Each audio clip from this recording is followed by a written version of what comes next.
Nagsimula ang serye kay Jenny na nagtatrabaho sa restaurant ng kanyang lola habang nagbabalat ng sibuyas. Siyempre, miserable siya sa kanyang buhay, lalo na dahil may sakit siya sa puso. Noong huli siyang nagpunta sa doktor, halos sinabi nitong nagpapaalam na siya sa mundo. Habang naglalakad si Jenny sa mga kalsada, punong-puno siya ng pagod at pagkadismaya sa kanyang buhay nang may makasalubong siyang grupo mula sa isang simbahan na pilit siyang hinihikayat na sumama sa kanilang paniniwala dahil malapit na raw ang katapusan ng mundo. Dahil sa inis, sinabi ni Jenny na hindi naman siya aabot ng matagal para makita yon kaya tumigil na sila. Pagkarinig sa sinabi niya, agad na natakot at natahimik ang mga ito. Kinagabihan, may isang lalaking pumunta malapit sa drainage site. Nang mahawakan niya ang tubig doon, may kakaibang nangyari sa kanya. Kinabukasan, pumunta si Mr. Kang sa city office upang i-report na nawawala ang kanyang kaibigan. Ngunit walang gaanong pumansin dito. Kasabay nito, dumating si Sokjin, na kilala sa bayan dahil sa walang tigil niyang pagreklamo tungkol sa lahat ng bagay. Dahil dito, ipinasa siya ng mga empleyado kay JV, ang bagong empleyado na kilalang malamig at mahirap kausapin. Muling nagreklamo si Sokjin tungkol sa drainage site at sinabing punong-puno na ito ng basura. Kalmado namang ipinaliwanag ni JV na nakapaglagay na sila ng warning sign at wala na silang ibang magagawa dahil matagal ng pribadong pag-aari ang lugar na iyon. Dahil sa sagot niyang iyon, lalo lamang nainis at nagalit si Sokjin sa kanya. Kalaunan, lumabas si JV upang kumain at naupo sa tabi niya si Mr. Kang. Sinabi nito na maraming tao sa bayan ang bigla na lamang nawawala, katulad ng nangyari 20 taon na ang nakalipas. Halos hindi ito pinansin ni JV. Pagkatapos noon, pumunta si Mr. Kang sa kanyang paboritong kainan, ngunit muli na namang lumapit ang mga taong mula sa simbahan upang hikayatin siya. Naiinis niyang nilukot ang flyer at itinapon ito. Bigla namang may isang tao mula sa grupo ang nagpalutang sa mga gamit ni Mr. Kang at marahas itong pinadyupi gamit ang kakaibang kapangyarihan, dahilan upang matakot at mabigla siya ng husto. Samantala, patuloy na kinukulit ni Jenny ang kanyang lola para humingi ng pera upang makapaglakbay, ngunit paulit-ulit siyang tinatanggihan nito. Tinanong siya ng kanyang lola tungkol sa kanyang medical results, ngunit itinago ni Jenny ang katotohanang unti-unti na siyang namamatay. Iyon mismo ang dahilan kung bakit gusto niyang maglakbay at tuparin ang kanyang pangarap bago mahuli ang lahat. Sa pagkakataong ito, nagdesisyon si Jenny na umasa na lamang sa sarili.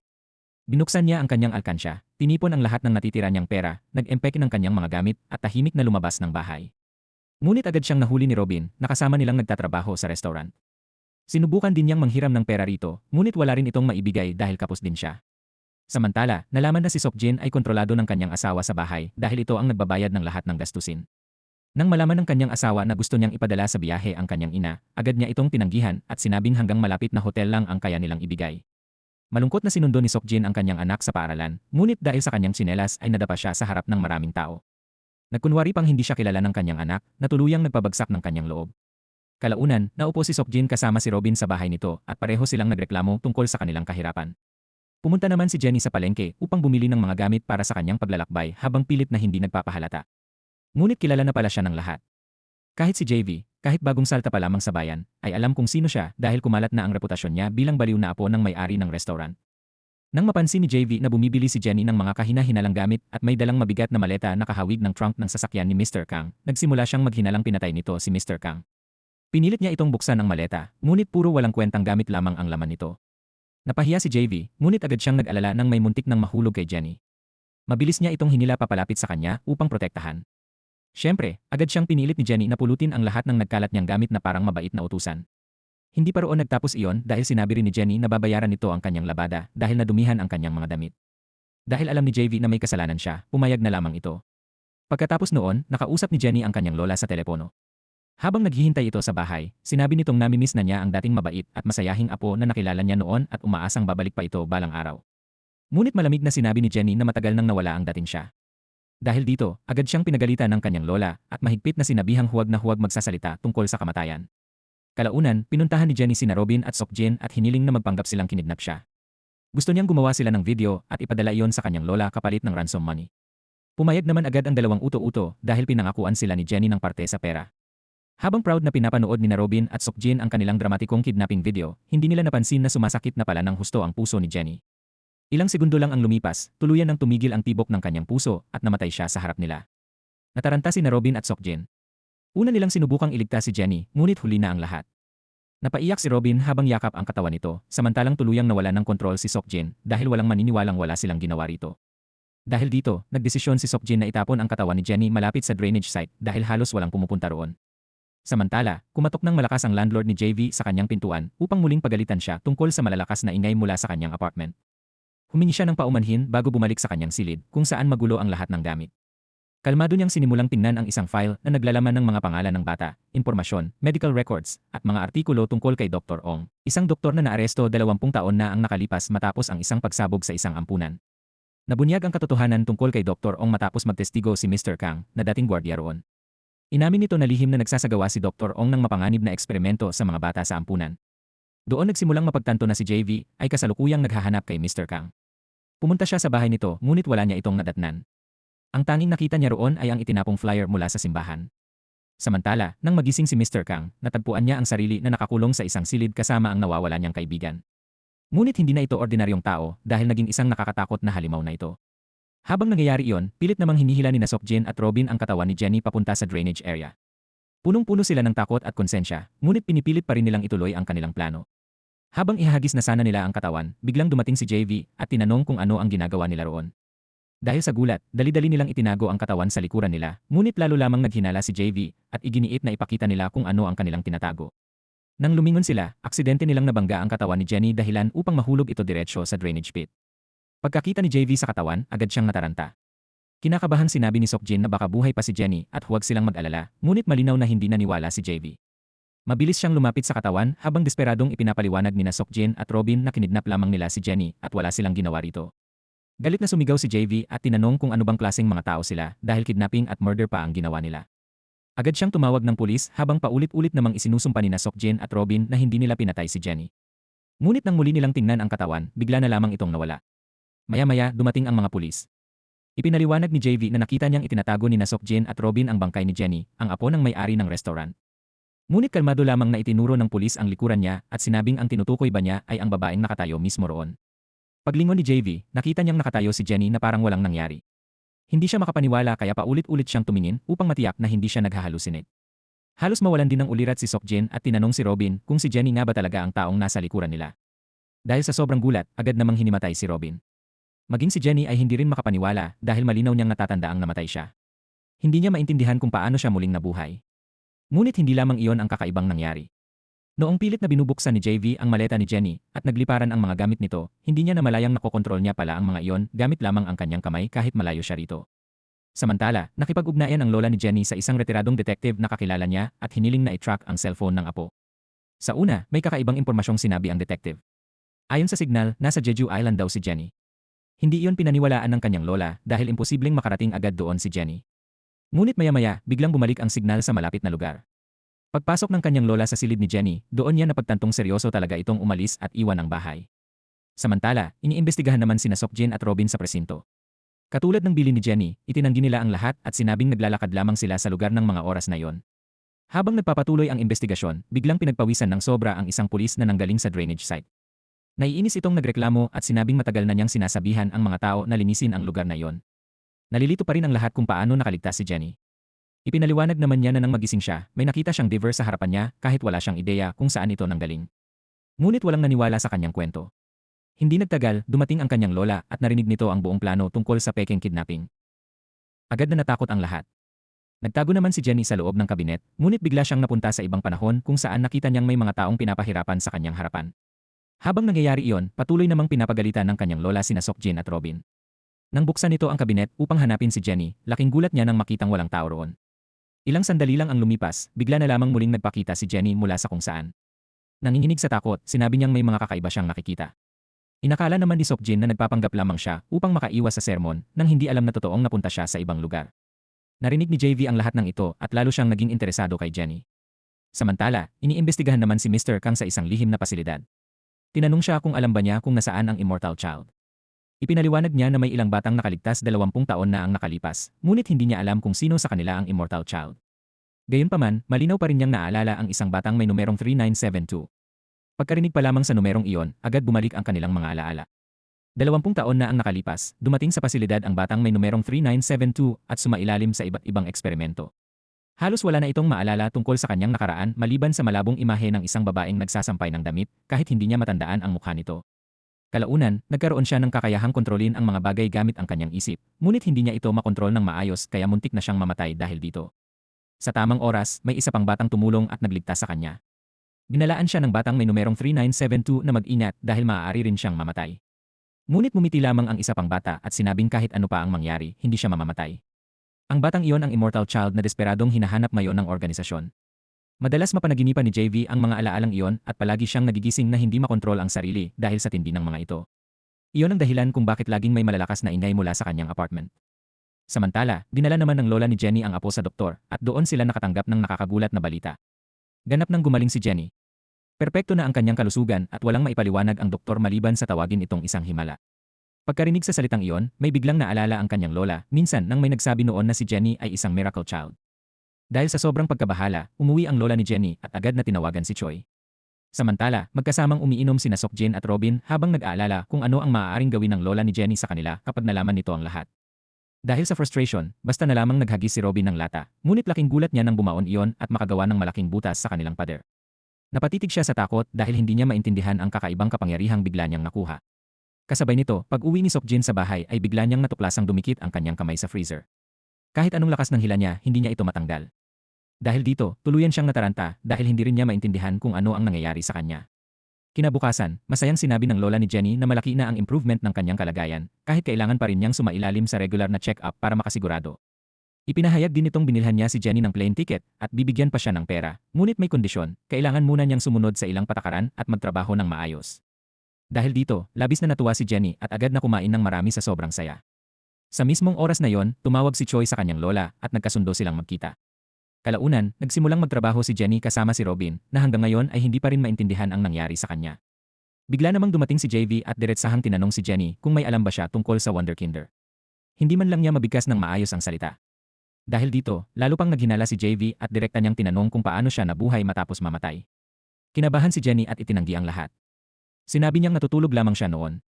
Pagkatapos nito, bigla niyang naalala ang kamera na ginamit nila sa kidnapping video at tinanong si Robin kung nasaan ito. Walang kamalay-malay namang sinabi ni Robin na naiwan niya yon sa drainage site. Dahil sa sobrang takot na may makadiskubre sa himalang nangyari sa kanya, agad na tumakbo si Jenny papunta roon. Habang nasa daan, napansin niyang palihim siyang sinusundan ni JV, ngunit hindi alam ni JV na may ibang taong nagmamasid din sa kanya. Pagdating ni Jenny sa drainage site, agad siyang pumasok sa loob habang nadiskubre naman ni JV na nasa isang junk collector na pala ang kamera. Pinanood niya ang footage at doon niya napatunayang totoong namatay si Jenny. Upang masigurado ang kanyang hinala, bigla niyang ginamit ang kanyang kapangyarihan upang gibain ang buong lugar habang nasa ilalim si Jenny. Desperado namang sinubukan ni Jenny na makatakas ngunit hindi siya makalabas. Nasaksihan ni Seokjin ang lahat at hindi makapaniwala sa nangyayari. Nang tuluyan ng gumuho ang lugar, biglang napunta si Jenny sa loob ng isang barko. Samantala, muling tinrace ng detective ang cellphone signal niya at sinabing tila nasa international waters ito. Iginiit ng detective na siguradong sira ang device dahil imposibleng mangyari yon. Kasabay nito, may historical drama na ipinapalabas sa telebisyon kung saan panandaliang nakita si Jenny sa background. Doon nila napagtantong hindi talaga siya napunta sa panahon ng Joseon mula sa ospital. Nagkataon lamang na na-teleport siya sa shooting set ng isang historical drama. Ngunit sa pagkakataong iyon, napagkamalan siyang pulis ng mga taong nasa barko dahil sangkot sila sa smuggling ng illegal na produkto. Dahil dito, agad silang nagpaputok ng baril laban sa kanya. Sa mismong sandaling iyon, bigla na naman siyang na-teleport pabalik sa gumuhong drainage site. Naroon pa rin si JV at naghahalungkat sa mga debris upang hanapin siya. Halos mamatay ito sa gulat nang bigla na lamang sumulpot si Jenny sa likuran niya. Dahil sa pagkabigla, aksidente niya itong naitulak gamit ang kanyang kapangyarihan. Kalaunan, bumalik si Palho sa kanyang organisasyon at kinumpirmang si Jenny nga ang batang may numerong 3972. Halos hindi na siya maalala ng babaeng naroon, ngunit ipinaalala ng isa pang babae na si JV ang batang dating kinainisan ni Palho dahil pareho silang may kapangyarihan, ngunit mas malakas si JV. Samantala, nagising si Jenny sa bahay ni Robin. Ipinaliwanag ni Robin na si Seokjin ang nagdala sa kanya roon. Nang makita niya ang butas ng bala sa kanyang damit, doon niya tuluyang napatunayang totoo ang lahat ng nangyari. Dahil dito, sinabi niya kay Robin na pakiramdam niya ay mayroon na siyang supernatural powers. Agad namang sumagot si Robin na mayroon din siya. Kwento pa niya, minsan lamang siyang sumuntok, ngunit nagkaroon agad ng malaking butas ang kanilang pader. Dahil dito, agad silang pumunta sa bahay ni Seokjin upang tingnan ang kalagayan nito. Pagdating nila, nadatnan nilang nakadikit pa rin ang kamay nito sa isang halaman kahit pilit nitong inaakto na normal lamang ang lahat. Kalaunan, nadiskubre rin nila ang kakaibang kapangyarihan ni Seokjin. Dahil dito, tuluyang nalito ang tatlo, lalo na si Seokjin na halos mataranta na sa takot.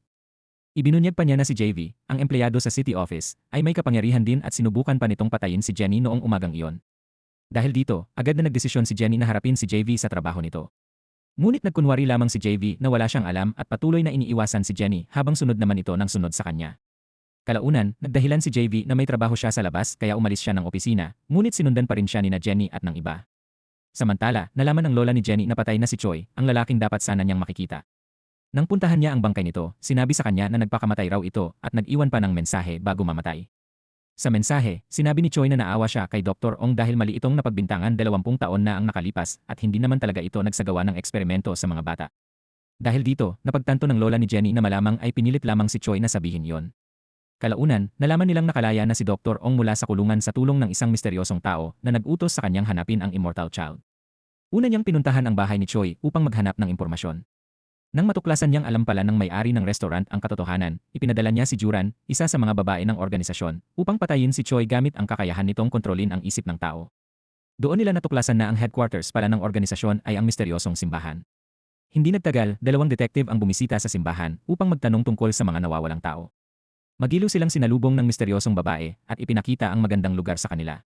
Habang nagsisimula ng maging kampante ang isang detective, lalo naman siyang naghinala nang mapansin niyang mayroon pa silang underground facility doon. Kalmado lamang na sinabi ng babae na ipapakita niya yon kaya isinama niya ang dalawa pababa. Napakaganda ng lugar at tila napakapayapa nito, ngunit hindi alam ng mga detective na ang lahat ng nakikita nila ay isa lamang ilusyon na nilikha ng babae gamit ang kanyang kapangyarihan. Pagkaalis ng mga detective sa simbahan, napansin muli ng isa sa kanila na sobra siyang pinagpapawisan kaya lalo siyang nabahala. Samantala, sinadya naman ni Jenny, Seokjin at Robin na mag-usap tungkol sa supernatural powers sa harap ni JV. Nang mapansin nilang tila distracted ito, palihim na ninakaw ni Jenny ang bag niya at sa pilitan nila itong isinama. Habang nasa biyahe, paulit-ulit nilang tinatanong si JV tungkol sa kanilang mga kapangyarihan, ngunit sumakit lamang ang ulo nito sa walang tigil nilang daldalan. Dahil dito, sinabi niyang wala siyang alam at wala rin siyang balak malaman pa. Dahil sa pagkainis, basta na lamang nila siyang itinulak palabas ng sasakyan. Ngunit nang subukan ni JV na kumapit sa pinto, dahil hindi niya alam kung saan siya iiwan, bigla nilang nakita ang isang police car na nahulog sa gilid ng kalsada. Agad silang tumakbo upang tumulong. Una nilang inilabas ang isang pulis mula sa sasakyan. Pagkatapos, sinubukan ni Jenny at Robin na iligtas naman ang isa pang pulis, ngunit napansin nilang kakaiba at deformado ang katawan nito. Mabilis na inutusan ni Jenny si Seokjin na kumuha ng tubig bago sumabog ang sasakyan, habang pilit naman nilang hinihila palabas ang pulis. Kasabay nito, paulit-ulit siyang sumisigaw kay JV na gamitin na ang kapangyarihan nito at igalaw ang sasakyan kung gusto nitong umasta bilang matinong tao. Sa huli, napilitang tumulong si JV at ginamit niya ang kanyang telekinesis upang mayangat ang sasakyan. Ngunit dahil walang kaalam-alam si Robin, inakala nitong sariling kapangyarihan niya ang gumagana. Kalaunan, matagumpay nilang nailigtas ang pulis. Makalipas ang ilang sandali, bumalik si Seokjin na takot habang sumisigaw na may nakita siyang kakaibang nilalang sa tubig na kumindat pa raw sa kanya. Siyempre, walang naniwala sa kanya. Habang sinusubukan niyang apulahin ang apoy, biglang dumikit ang katawan niya sa nasusunog na sasakyan. Mas lumala pa ang sitwasyon nang dumikit din si Robin sa kanya. Desperadong nakiusap si Jenny kay JV na iligtas ang dalawa. Dahil dito, muli nitong ginamit ang kanyang kapangyarihan at halos pilit niyang nahiwalay si Robin kay Seokjin. Pagkatapos noon, mabilis siyang tumakbo upang iligtas naman si Seokjin. Sa pagkakataong iyon, kusang nag-activate ang kapangyarihan ni Seokjin. Gamit ang isang bahagi ng wreckage, nagawa niyang hilahin ang sarili palayo habang itinapon naman ni JV ang sasakyan sa malayo bago ito tuluyang sumabog. Matapos nilang makaligtas sa buong pangyayari, sobrang proud si Jenny sa kanilang tatlo at masaya niyang sinabi na dapat silang bumuo ng superhero team. Ngunit si JV ay walang interes sa ideyang iyon at sinabi niyang ibaba na lamang siya kahit saan. Samantala, tuwang-tuwa naman sina Seokjin at Robin dahil iniisip nilang paghahasya nilang tatlo ang reward money kapalit ng pagliligtas sa mga pulis. Kalaunan, nagsimulang mag-imbestiga si JV gamit ang city records. Maingat niyang sinuri ang lahat hanggang sa matuklasan niyang ang drainage water ang dahilan kung bakit nagkaroon ng superpowers sina Jenny, Seokjin at Robin. Nalaman din niyang may isa pang pulis na nagkaroon ng pagbabago dahil sa tubig na yon. Habang sinusundan niya ang pinanggagalingan ng drainage water, natuklasan niyang direktang konektado ito sa misteryosong simbahan. Doon niya tuluyang nakumpirmang ang simbahan ang bagong headquarters ni Dr. Ong. Ngunit kahit nalaman niya ang katotohanan, hindi pa rin niya alam kung ano ang dapat niyang gawin. Samantala, pumunta naman sina Jenny sa ospital upang tingnan ang mga pulis na kanilang nailigtas, ngunit sinabi sa kanila na walang sugat ang pulis na dinala roon. Dahil dito, direkta nilang kinontak ang mga pulis, ngunit nadiskubre nilang bigla na lamang itong naglaho ng walang bakas. Nagpanik ang tatlo dahil sila mismo ang nagbigay sa mga pulis sa ambulansya. Kaya hindi nila maintindihan kung saan ito nawala. Nagsimula silang matakot na baka may organisasyong nanghuhuli ng mga superhuman at tama nga sila. Dinala na pala ng organisasyon ang mga pulis sa kanilang headquarters. Samantala, matapos maunawaan ni JV ang buong katotohanan, nilapitan siya ni Palho at sinabing mas mabuting sumama na lamang siya ng kusa upang makilala muli ang kanilang ama. Nagulat si JV nang marinig na tinatawag pa rin ni Palho na ama si Dr. Ong matapos ang lahat ng ginawa nito sa kanila. Kalmadong sumagot si Palho na mahal niya pa rin si Dr. Ong dahil binigyan siya nito ng halaga at ngayon ay tinutulungan na rin niya ito. Ipinaliwanag pa niyang siya ang naghahanap at pumapatay sa mga defective na nabigong mag-transform ng maayos. Doon agad napagtanto ni JV na pinapatay nila ang lahat ng failed experiments. Kaya nila dinukot ang pulis. Dahil dito, agad siyang nag-alala kina Jenny at sa iba pa. Makalipas ang ilang sandali, pumunta si Jenny kay JV at sinabi ang tungkol sa pagkawala ng mga pulis sa ospital. Seryoso siyang binalaan ni JV at sinabing kailangan nilang itago ang kanilang kapangyarihan dahil kapag nalaman ng organisasyon ang tungkol sa kanila, tiyak na huhulihin din sila. Ngunit imbes na matakot, mas lalo lamang kinulit ni Jenny si JV at hiniling na turuan siya kung paano kontrolin ang kanyang powers. Patuloy lamang siyang iniwasan ni JV kaya lalo pang naging makulit si Jenny. Bigla namang dumating ang isa sa mga katrabaho ni JV. Dahil ayaw niyang makita siya nito, agad na nag-teleport si Jenny palayo. Pagbalik niya, ginamit naman ni JV ang kanyang kapangyarihan upang iangat siya sa ere at idikit sa kisam. Ngunit sa halip na matakot, sobrang natuwa pa si Jenny. Natatawa niyang sinabi kung paano nito natagong may ganoon pala itong kahanga-hangang kapangyarihan. Doon tuluyang napagtanto ni JV na talagang baliw si Jenny. Pagkatapos noon, kinakabahan namang tinanong ni Jenny kung mamamatay ba siyang muli kapag nawala ang kanyang powers. Kalmado siyang sinagot ni JV na hindi iyon mangyayari. Pagkarinig niya roon, labis na natuwa si Jenny at halos pasayaw pa siyang umalis sa opisina ni JV. Palihim na pinanood ni JV si Jenny habang papaalis ito at doon niya napansing unti-unti na siyang nagiging malambot dito. Ngunit bago pa siya makabalik sa trabaho, nakita niyang lihim ding minamanmanan ni Palho si Jenny at tila naghahanda itong umatake. Dahil dito, agad na humarang si JV at pinaalis si Palho bago pa may mangyaring masama. Pagkatapos noon, sinabi niya kay Jenny na bumalik na sa opisina. Masaya namang sumunod si Jenny, walang kaalam-alam na pinoprotektahan lamang pala siya ni JV laban kay Palho. Pagbalik ni JV sa opisina, nadatnan niyang nakaupo roon si Jenny na sobrang excited dahil mali ang pagkaintindi nito sa nangyari at inakalang kukunin siya ni JV bilang assistant o katrabaho. Sa sobrang tuwa, agad niyang tinawagan ang kanyang lola upang ibalita ito. Labis namang natuwa ang matanda at dali-daling pumunta sa restaurant upang ikwento ang magandang balita sa mga empleyado. Nagdiwang din ang lahat para kay Jenny. Ngunit maya-maya, sinabi ng mga empleyado na may mga bisita siya. Pagharap niya, tumambad sa kanya sina Dr. Ong kasama ang grupo ng mga superhuman. Naniniwala ang mga superhuman na si Dr. Ong ang kanilang ama at tagapagligtas. Noong nangyari ang pagsabog 20 taon na ang nakalipas, sinubukan nilang iligtas siya ngunit inutusan sila nitong tumakas at hintayin siya. Sinunod nila iyon at labis silang natuwa nang makalaya si Dr. Ong mula sa kulungan at muling hanapin sila. Dahil sa kanilang transformations, nakakaranas sila ng matinding side effects, kaya naniniwala silang kapag nahanap nila ang immortal child ay gagaling silang lahat. Umupo si Dr. Ong kasama ang lola ni Jenny at doon ay tinanong siya ng lola kung paano siya nakalaya mula sa kulungan. Pagkatapos, direkta namang sinabi ni Dr. Ong na ang lola mismo ang dahilan kung bakit nangyari ang lahat. Nagulat ang lola ni Jenny at agad na tinanong kung ano ang ibig niyang sabihin. Ipinaliwanag ng lola na ang gusto lamang niya noon ay tumulong sa mga bata, kaya nagbigay siya ng malaking halaga ng pera nang hindi niya alam kung para saan talaga ito ginagamit ni Dr. Ong. Ngunit sarkastikong sumagot si Dr. Ong at sinabing kung malinis naman ang kanyang konsensya, wala na siyang masasabi pa tungkol doon. Pagkatapos nito, tinanong niya ang lola tungkol sa immortal child. Mariing sinabi ng lola ni Jenny na patay na ang batang iyon. Dahil dito, inutusan ni Dr. Ong si Juran na gamitin ang kanyang mind control powers upang pilitin ang matanda na magsabi ng totoo. Ngunit kahit ganoon, patuloy pa ring iginiit ng lola na patay na talaga ang immortal child. Ang totoo, hindi kailanman kayang mamatay ng immortal child. Paulit-ulit itong isinailalim ni Dr. Ong sa iba't ibang eksperimento. Paulit-ulit ding namatay ang bata, ngunit sa bawat pagkakataon ay muli itong nabubuhay. Gayunpaman, bawat kamatayan ay nagdudulot dito ng matinding sakit at paghihirap. Nasaksihan ni JV ang lahat ng iyon. Isang araw, dahil hindi na niya matiis na makita ang paghihirap ng kanyang kaibigan, tuluyan siyang nawalan ng kontrol at winasak ang buong pasilidad na naging sanhi ng malaking pagsabog 20 taon na ang nakalipas. Mula noon, walang nakakaalam kung saan napunta ang immortal child. Kahit si JV mismo ay patuloy pa rin itong hinahanap. Nang makita niyang nabuhay muli si Jenny matapos mamatay, nagsimula siyang maghinalang ito ang immortal child. Ngunit dahil babae si Jenny, pilit niyang kinumbinsi ang sariling mali siya dahil malinaw niyang naalalang lalaki ang kanyang kaibigan noon. Kalaunan, umalis din sina Dr. Ong at ang grupo nang hindi sinasaktan ang lola ni Jenny. Samantala, sobrang saya naman ni Jenny sa kanyang powers. Excited niyang iniisip na kapag natuto siyang kontrolin ang kanyang kakayahan sa tulong ni JV, makakapunta na siya kahit saan nang hindi na kailangang bumili pa ng tiket. Kinabukasan, hiniling ni JV kay Jenny na tulungan siya sa trabaho, ngunit agad naman nitong isinama sina Robin at Sokjin. Hindi makapaniwala ang mga katrabaho ni JV na nakikipagtrabaho ito sa tatlong weirdo. Hindi nagtagal, dumating ang ilang miyembro ng simbahan at nagpanggap na nais lamang nilang tumulong sa paglilinis ng kalsada. Ngunit agad na naunawaan ni JV ang tunay nilang pakay. Napunta sila roon para kay Jenny dahil naniniwala silang failed transformation ang nangyari rito. Dahil nag-aalala si JV para sa kaligtasan nilang tatlo, agad niyang itinago sina Jenny, Robin, at Sokjin sa loob ng isang silid at inutusang doon muna mag-training. Sinabi niyang kailangan nilang alamin kung kailan nag-activate ang kanilang powers at kung paano eksaktong gumagana ang mga ito. Dahil dito, seryoso nilang sinimulan ang pag-eksperimento sa kanilang mga kakayahan. Samantala, may isa na namang failed transformed subject na pinatay ng organisasyon. Kinabahan ng isa sa mga babae ng grupo at tinanong ang kanyang kasama kung maaari ring mangyari iyon sa kanila balang araw. Ngunit sinabi ng isa pang babae na magtiwala lamang sila kay Father at mag-focus sa paghahanap sa immortal child. Nangako rin itong siya na ang bahala sa lahat. Habang nangyayari iyon, ni-review naman ng detective na nagtatrabaho para sa lola ni Jenny ang surveillance footage mula sa restaurant.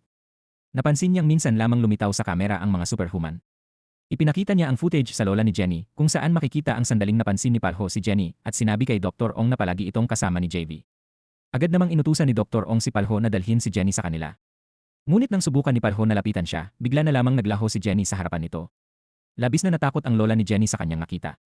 Mas lalo pang naging kakaiba ang sitwasyon nang biglang tumawag ang totoong detective sa kanyang cellphone kahit may detective na nakatayo mismo sa tabi niya. Doon niya napagtanto na peke ang taong kasama niya. Ang kasama pala niya ay ang babaeng gumagamit ng ilusyon mula sa organisasyon. Kalmado nitong sinabi na pumunta siya roon upang malaman ang lokasyon ng Immortal Child para kay Dr. Ong. Galit na sumagot ang lola ni Jenny at tinanong kung bakit tinatawag pa rin nilang ama si Dr. Ong gayong inabuso at ginamit lamang sila nito. Ngunit mapait na sumagot ang babae na mas mabuti pa raw si Dr. Ong kaysa sa kanya dahil kahit papaano ay iniligtas nito ang mga transformed children samantalang pinabayaan lamang sila ng matanda. Dahil dito, labis na nayanig ang lola ni Jenny nang mapagtanto kung gaano kalalim ang pagkontrol ni Dr. Ong sa isip ng mga batang iyon.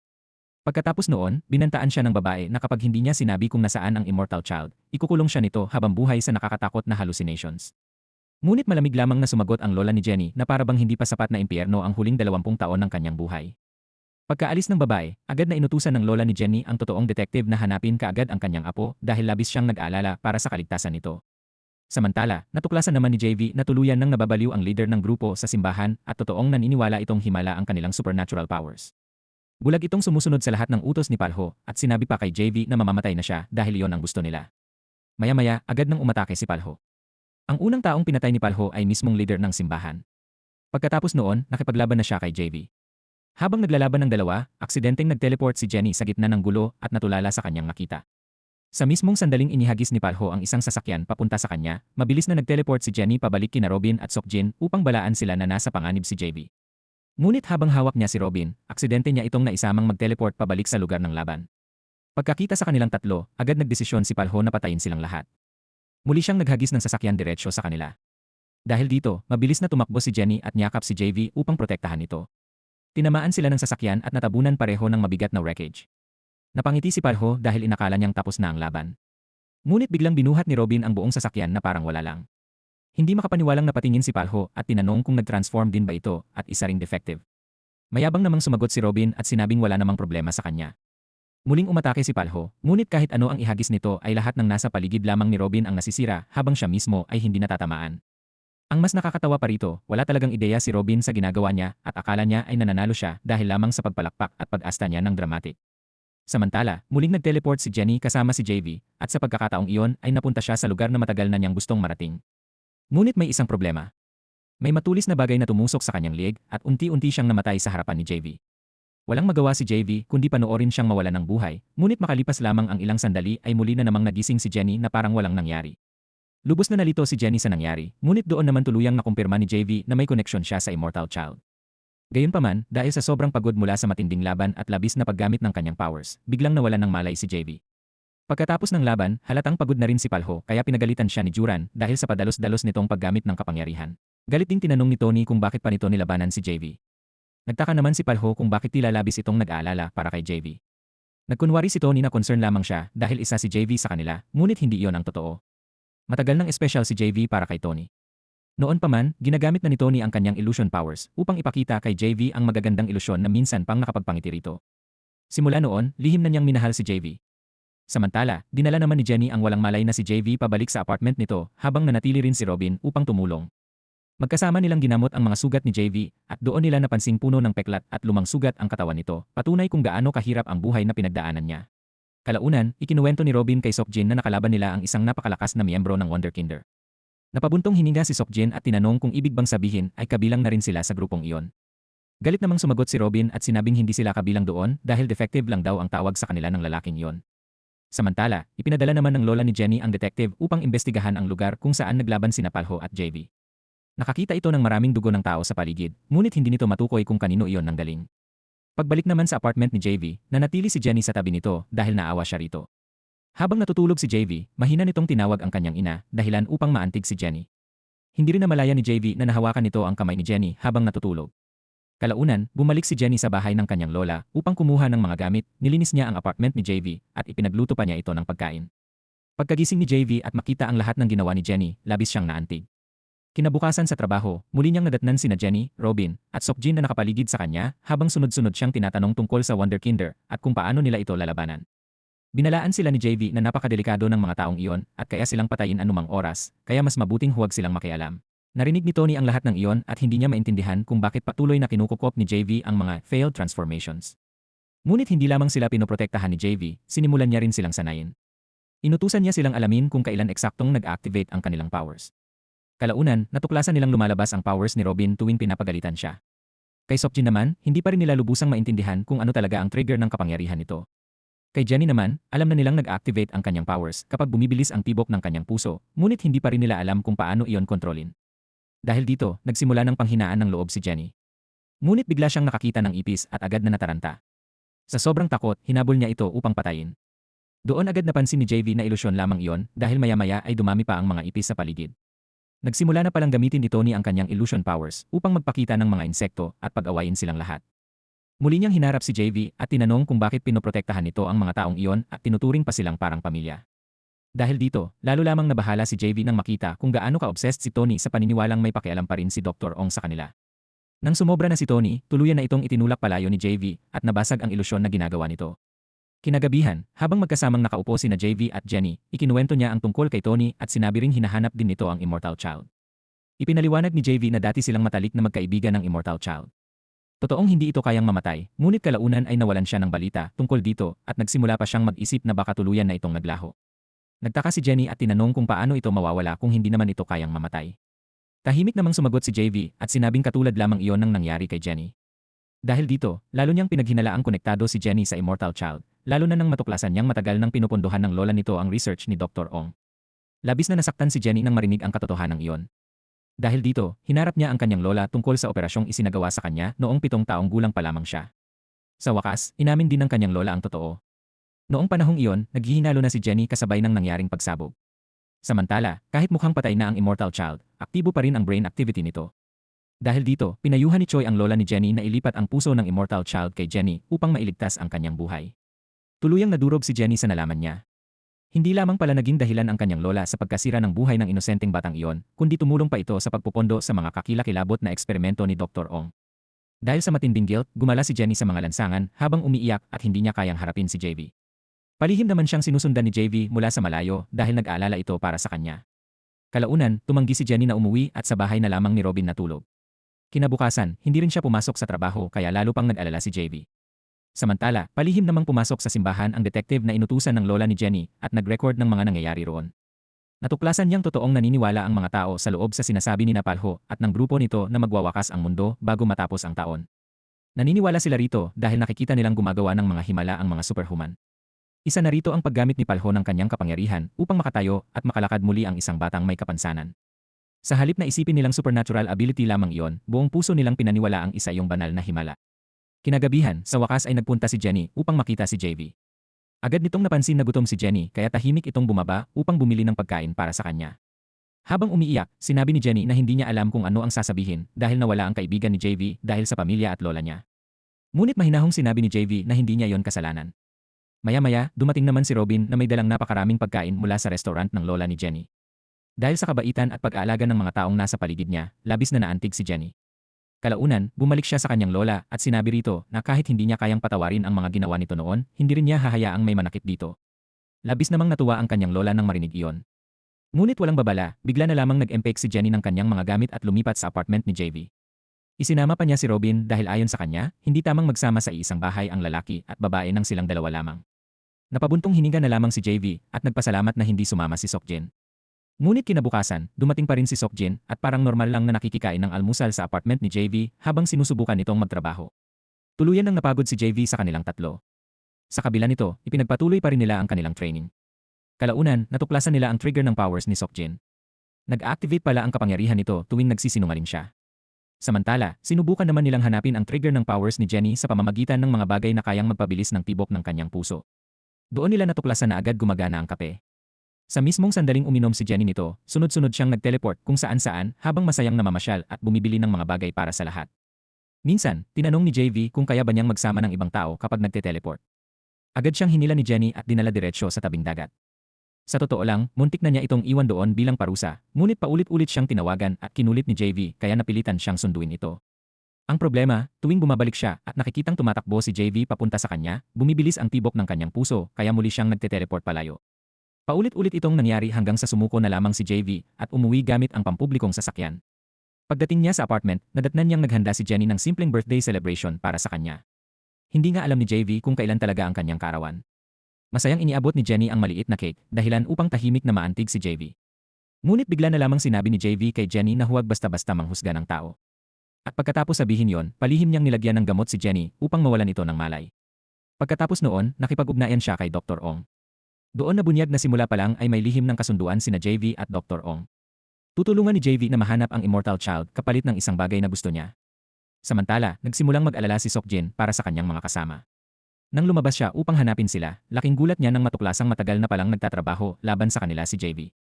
Dahil sa sobrang takot, agad siyang tumakas nang hindi man lang binabalaan si Robin dahil ang tanging iniisip niya ay makauwi at mailigtas ang kanyang pamilya. Ngunit nang subukan niyang ipaliwanag sa asawa at anak ang lahat ng nangyayari, hindi sila naniwala sa kanya.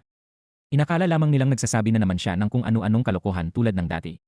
Dahil sa frustration, nasabi ni Seokjin na hindi na niya kayang makisama pa sa kanyang asawa. Ngunit sa mismong sandaling sinabi niya yon, biglang dumikit ang kanyang kamay sa isang bagay dahil nagsisinungaling siya. Dahil dito, tuluyan siyang napaiyak sa sobrang miserableng buhay na meron siya. Samantala, matapos dalhin si Jenny sa headquarters, pinaupo naman doon ang iba pang kasama. Nagsimulang maghinala si Tony sa mga nangyayari sa headquarters, ngunit kalmado lamang na sinabi ni Dr. Ong na patahimikin at patulugin muli si Jenny gamit ang sedative. Ngunit bigla nilang natuklasang maaga pa lang nagising si Jenny.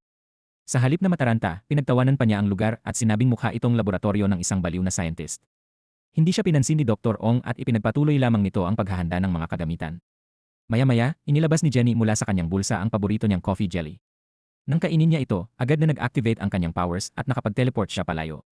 Kasabay nito, binuksan naman ni JV ang kanyang lumang file at doon niya tuluyang nalaman ang katotohanan, patay na pala ang kanyang ama, ngunit buhay pa ang kanyang ina. Hindi pa man niya lubusang napoproseso ang revelasyong iyon ay biglang nag-teleport si Jenny sa harapan niya. Agad siyang hinawakan ni Jenny at galit na tinanong kung bakit siya nito pinagtaksilan. Ngunit habang kinokonpronta siya, inabutan pa rin siya ni Jenny ng coffee jelly. Doon napagtanto ni JV na hindi pala nito sinabi kahit kanino na caffeine ang trigger ng kanyang powers at kaya nitong makatakas anumang oras gamit ang teleportation.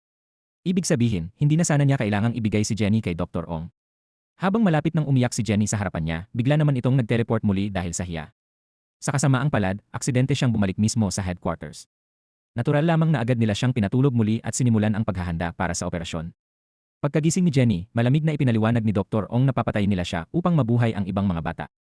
Para kay Dr. Ong, walang halaga ang buhay ni Jenny kumpara sa mas malaking plano niya. Umiiyak na tinanong ni Jenny kung may mapapalaman lang ba si JV sa kanyang kamatayan. Sumagot si Dr. Ong na nakuha na ni JV ang gusto nito, impormasyon tungkol sa kanyang ina. Lubos iyong ikinadurog ni Jenny.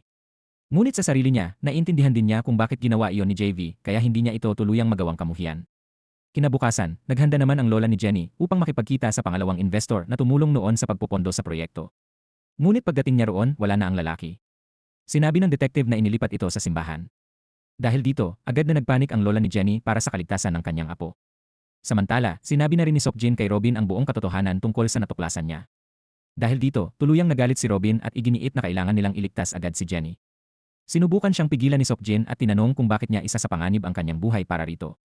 Ngunit tumanggi si Robin na umatras dahil si Jenny lamang ang taong nagtanggol sa kanya laban sa mga bully noong nag-aaral pa sila. Sa mga alaala niya, makikitang palagi siyang pinagtatawanan at inaapi noon hanggang sa maging kaibigan niya si Jenny. Mula noon, natakot na ang ibang tao na bulihin siya dahil kay Jenny. Ang unang ginawa ni Robin ay puntahan si JV at pilitin itong sabihin kung nasaan si Jenny. Sa una ay tumanggi si JV, ngunit tumawag din ang lola ni Jenny sa kanya. Pagpunta niya roon, nakita niya ang listahan ng mga pangarap at hiling ni Jenny. Karamihan sa mga ito ay simpleng bagay lamang, tulad ng kagustuhang mabuhay lampas 30 taong gulang. Labis na naapektuhan si JV sa kanyang nakita. Humingi rin ng tawad ang lola ni Jenny dahil alam nitong isa rin si JV sa mga batang ginawang eksperimento noon. Tahimik namang sinabi ni JV na wala nang mababago pa ang paghingi nito ng tawad. Gayunpaman, nakiusap pa rin ang matanda na sabihin niya kung nasaan si Jenny. Tumanggi si JV at umalis. Paglabas niya, agad siyang sinundan ni Robin at Seokjin at desperadong nagtanong tungkol kay Jenny. Maya-maya, narinig nilang tumatawag si JV sa lola ni Jenny at sinabing kailangan niya ng ilang mapagkakatiwalaang tao. Doon niya tuluyang inaming tutulungan niyang iligtas si Jenny at humingi siya ng tawad dahil sa pagtataksil niya rito. Inamin din niyang desperado lamang siyang malaman ang tungkol sa kanyang ina. Naintindihan iyon ng lola ni Jenny at nangakong maghahanap siya ng mga taong tutulong sa kanila.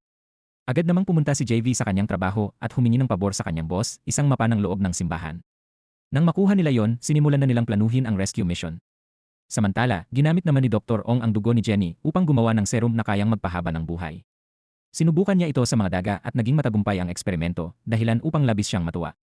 Ngunit nagsimula namang maghinala ang iba. Tinanong nila si Tony kung bakit itinago ni JV ang katotohanang nahanap na niya ang immortal child. Sinabi ni Juran na malalaman din nila ang totoo at sinubukan niyang kontrolin ang isip ni Dr. Ong gamit ang kanyang powers. Ngunit mabilis siyang nalinlang ni Dr. Ong sa pamamagitan ng emosyonal na manipulasyon. Nagpanggap itong nasasaktan dahil hindi raw siya pinagkakatiwalaan ni Juran matapos niya itong palakihin. Sinabi pa niyang si Juran ang unang taong tutulungan niya gamit ang serum dahil anak niya ito sa pananampalataya. Dahil dito, tuluyan na namang naniwala si Juran sa kanya. Hindi nagtagal, napansin ng grupo na may kaguluhang nangyayari sa labas ng simbahan.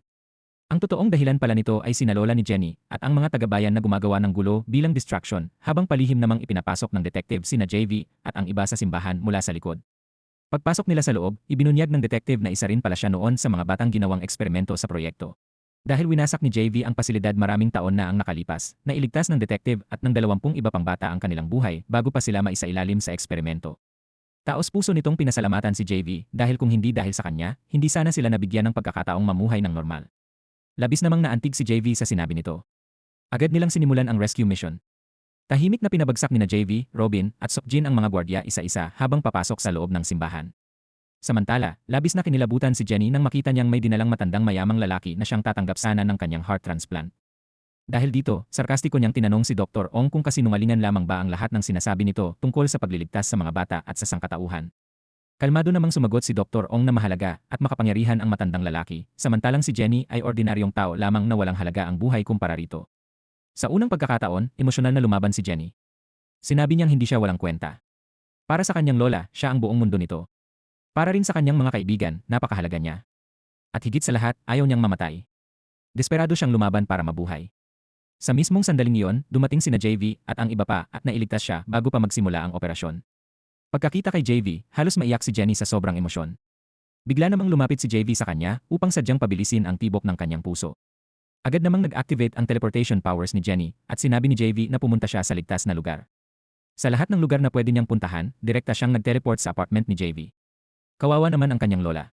Ilang taon siyang pinalaki nito, ngunit ang unang lugar na naisip ni Jenny na ligtas ay ang bahay ni JV. Samantala, naiwan naman si JV upang harapin sina Palho at Tony. Walang balak makipag-usap si Palho at agad itong umatake. Humarang si Robin upang pigilan siya habang ginagamit naman ni Tony ang kanyang illusion powers laban kay JV. Pinakita nito kay JV ang mga alaala ng immortal child na nagmamakaawang tulungan siya. Dahil dito, muling bumalik ang trauma ni JV at tuluyan niyang nawalan ng kontrol sa kanyang powers. Samantala, paulit-ulit namang nagsisinungaling si Sokjin upang manatiling nakadikit sa sahig habang winawasak ng kanilang powers ang paligid. Kalaunan, bumalik si Jenny at agad na nilapitan si JV upang pakalmahin ito. Nakakagulat man, gumana yon.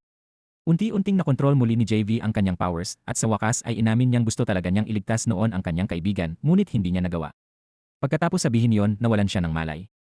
Agad namang sinabi ni Jenny kina Robin at Sokjin na buhatin si JV, ngunit kapalmukha namang sinabi ng dalawa na pagod na sila. Dahil dito, sinabi na lamang ni Jenny na humawak sila sa kanya upang mai-teleport niya silang lahat. Halos lahat sila ay nakatakas. Hindi lamang naisama si Sokjin dahil literal na nakadikit pa rin ito sa sahig. Maya-maya, nagsimulang magising muli si Palho. Sa sobrang takot, desperadong inalala ni Sokjin kung anong kasinungalingan ba ang nag-activate ng kanyang powers. Kalaunan, napagtanto niya ang totoo, kaya naman pala niyang buhatin si JV kanina ngunit ayaw niya lamang talaga. Sa mismong sandaling inamin niya yon, natanggal siya sa pagkakadikit at agad siyang tumakbong sumisigaw sa takot. Isang mahalagang aral ang natutunan niya, huwag magsinungaling. Sa kasamaang palad, aksidenteng naibalik ni Jenny ang lahat sa simbahan dahil sa maling teleportation. Dahil dito, sinabi niya kay Robin na magtago muna habang naghahanap siya ng paraan upang makatakas. Habang nagtatago, nakita niyang ini-inject ni Dr. Ong sa matandang lalaki ang serum na gawa mula sa kanyang dugo. Sa una, tila naging bata muli ang matanda at hindi makapaniwalang gumana ang serum. Ngunit makalipas lamang ang ilang sandali, mabilis itong tumanda at namatay sa harapan nila. Labis na natakot si Jenny sa kanyang nakita. Sa kabutihang palad, bago pa man iyon mangyari, inutusan na ng matandang lalaki ang kanyang mga bodyguard na patayin si Dr. Ong kapag may nangyaring masama sa kanya. Ngunit mabilis namang ginamit ni Juran ang kanyang powers upang kontrolin ang mga bodyguard at paalisin ang mga ito. Pagkatapos noon, narinig ni Jenny na pinag-uusapan nilang kailangan pa nila ng mas maraming dugo niya upang mapaperpekto ang serum. Dahil dito, napagtanto niyang hindi sila titigil hanggat hindi siya tuluyang ginagamit sa walang katapusang eksperimento. Kaya agad siyang nagdesisyong tumakas. Ngunit sa kasamaang palad, nakagawa siya ng ingay. Muntik na siyang mahuli ni Palho, ngunit mabilis siyang uminom ng kape at nag-teleport palayo. Agad namang inutusan ni Dr. Ong si Palho na habulin siya. Sinubukan ni Juran na pigilan ito at binalaan siyang maaaring masira ang kanyang puso kapag inabuso niya ang kanyang powers, ngunit iginiit ni Palho na susundin niya ang utos ni Father. Sinubukan ni Juran na kontrolin ang isip nito, ngunit nadiskubre niyang may suot pala itong espesyal na earpiece na pumipigil sa kanyang powers. Lihim palang ibinigay iyon ni Dr. Ong sa lahat dahil hindi talaga siya nagtitiwala kay Tony. Lubos iyong ikinadurog ni Tony. Samantala, nag-teleport naman si Jenny diretso sa loob ng pagtitipon sa simbahan kung saan naroon ang maraming tao mula sa bayan. Dahil kilala na siya ng lahat bilang baliw, walang nagtaka sa kanyang pagdating. Sa una, balak lamang sana niyang kunin si Robin at tumakas. Ngunit dahil si Jenny nga siya, nagsimula siyang isigaw sa lahat na pawang kalokohan lamang ang simbahan at huwag silang maniwala rito. Dahil dito, tuluyan nang nawala ng pasensya si Juran at ginamit niya ang kanyang powers upang kontrolin ang buong crowd. Inutusan niya ang mga tao na hulihin ang mga nanggugulo at dalhin ang mga ito kay Palho. Dahil dito, nagsimulang maglakad ang mga tao na parang mga hypnotized zombies. Agad namang ipinaalam ng detective sa lola ni Jenny ang nangyayari kaya isinagawa nila ang kanilang pangalawang plano. Sa loob ng simbahan, inatake ng mga brainwashed na tao si Jenny. Sa tamang oras, nagising si JV at iniligtas siya kasama si Robin. Samantala, dramatic namang nagdesisyon si Robin na magsakripisyo para sa kanila na parang bida sa train to Busan. Ngunit makalipas lamang ang 2 segundo, tumatakbo na ulit siyang kasunod nila na parang walang nangyari. Sa kasamaang palad, hindi pa rin sila ligtas dahil muling nagpakita si Palho. Sinabi ni JV kay Jenny na unahin muna nitong i-teleport si Robin palayo bago bumalik para sa kanya. Agad namang sumunod si Jenny. Samantala, palihim namang gumagala si Seokjin sa loob ng pasilidad nang madiskubre niyang may mga trabahador na nagtatapon ng mga bangkay sa isang asid na kayang tunawin ng tuluyan ang katawan. Mas nakakatakot pa rito, naghahanda pala sila ng napakaraming asid upang ikalat sa buong lungsod sa darating na festival. Nataranta si Seokjin nang malaman niyang kasama sa festival ang kanyang anak dahil may performance ito roon. Habang sinusubukan niyang tumakas, nakita siya ng mga brainwashed na miyembro ng simbahan. Dahil dito, pilit siyang nagpanggap na parang isa ring zombie upang makihalo sa kanila, ngunit sobrang sablay ng pag-arte niya at muntik na siyang mahuli.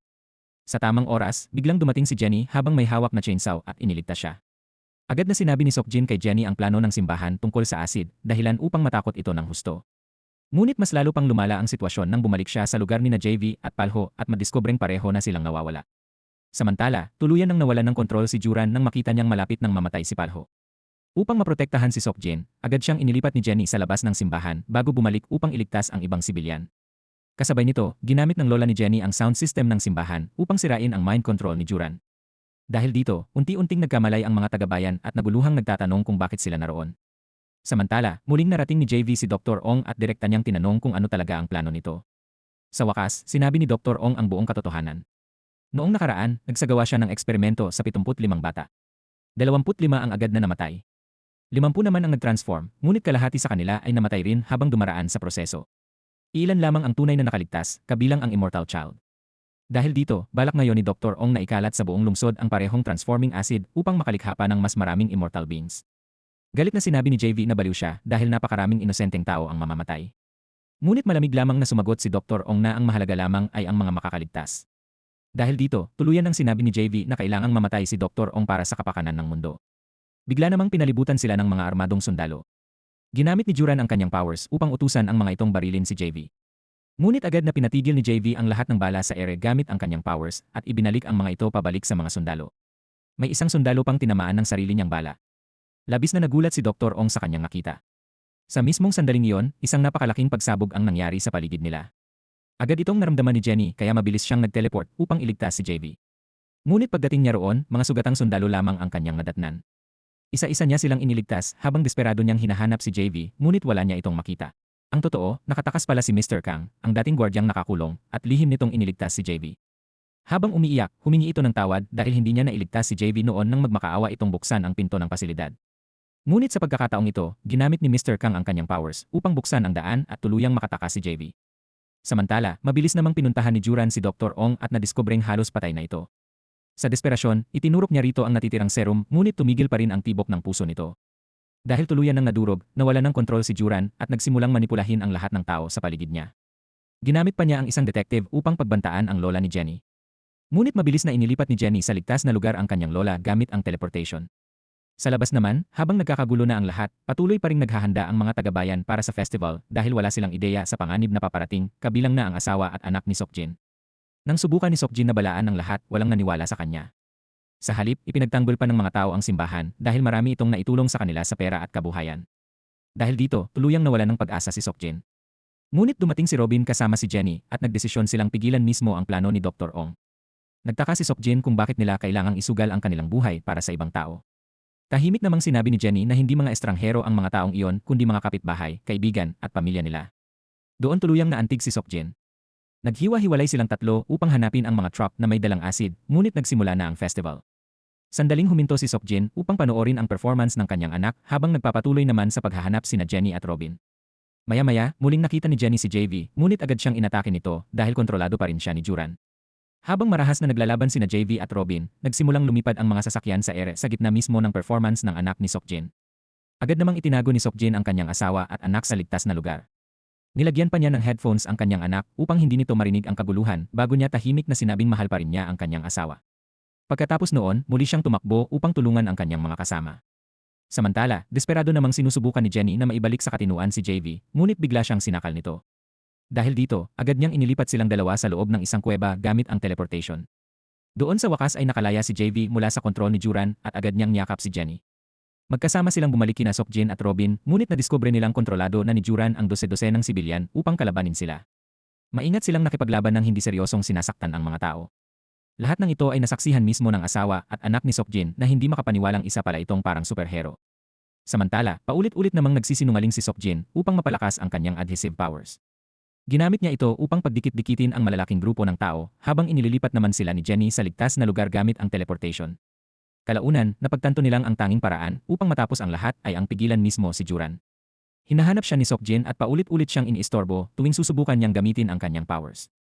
Dahil sa walang tigil nitong kadaldalan, halos mabaliw na si Juran sa inis. Sa huli, diretsahang tinanong ni Sokjin kung ano bang ginawa ng mga inosenteng tao upang maranasan ang lahat ng ito. Mapait namang sumagot si Juran na walang nagmalasakit sa kanila noong sila ang naghihirap. Prangkang sinabi ni Sokjin na malinaw na hindi siya napalaki ng maayos. Ngunit bago pa siya makapagsalita muli, inatake siya ng isa sa mga kontroladong sibilyan dahilan upang mahulog siya mula sa gusali at mawalan ng malay.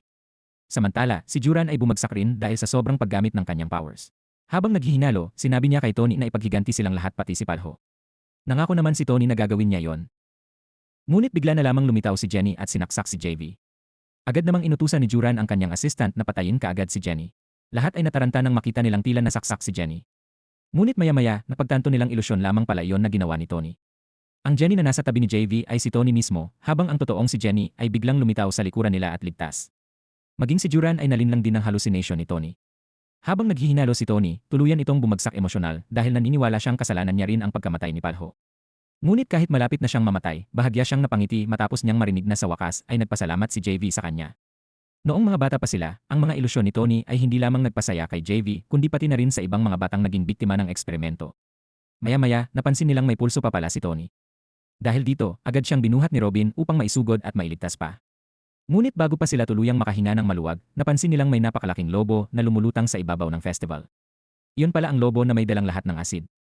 Agad na sinabi ni Jenny kay Robin na ihagis silang dalawa ni Sokjin pataas papunta sa lobo. Nagreklamo si Sokjin at tinanong kung ano bang kasalanan niya para maranasan ang lahat ng iyon. Ngunit nang makita niyang kontrolado ni Juran ang kanyang asawa sa likuran niya, nagdesisyon siyang magsakripisyo. Gusto ring sumama ni JV, ngunit pinigilan siya ni Jenny at sinabing manatili siya sa ibaba upang saluhin si Sokjin pagkatapos.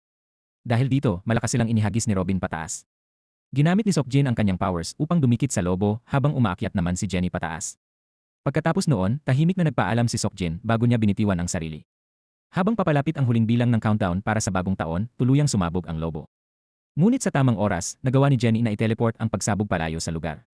Pagkatapos ng lahat, emosyonal na bumagsak ang lola ni Jenny dahil walang sinuman, maliban sa pangunahing grupo, ang nakaalala sa lahat ng nangyari. Kahit ang anak ni Sokjin ay nakaalala rin, ngunit pinili nitong manahimik habang labis na ipinagmamalaki ang kanyang ama. Samantala, hindi na bumalik si Jenny. Dahil dito, inakala ng lahat na namatay na siya at gumawa pa sila ng puntod para sa kanya. Ngunit habang ginaganap ang kanyang libing, bigla na lamang siyang lumitaw ng buhay. Halos himatayin sa sobrang saya ang kanyang lola. Lumabas na na-teleport pala ni Jenny ang pagsabog ng sobrang layo hanggang sa isang disyerto, kaya hindi niya malaman kung paano makakauwi pagkatapos. Sa huli, nakabalik din siya ng marumi, pagod na pagod at hindi man lang nakapaligo. Labis ang saya ng lahat nang makitang buhay siya. Nang marinig ni JV na nakabalik na si Jenny, agad niya itong pinuntahan. Ngunit paglapit niya at naamoy siya, agad niyang sinabi na kailangan na talaga nilang mag-practice ng social distancing. Natural lang na hindi siya pinansin ni Jenny at agad niya itong niyakap. Kalaunan, sa wakas ay dinalaw ni JV ang kanyang ina. Nakakagulat man, agad siya nitong nakilala kahit wala siyang sinabing kahit isang salita. At dahil doon, muling naging payapa ang kanilang bayan. O halos naging payapa. Dahil kahit mukhang namatay na si Dr. Ong dahil sa serum, misteryoso itong nabuhay muli. Kaya ang tunay na tanong ngayon ay kung titigil na ba siya o muli niyang hahabulin si Jenny. At dito nagtatapos ang ating serye. Maraming salamat sa panonood, hanggang sa muli.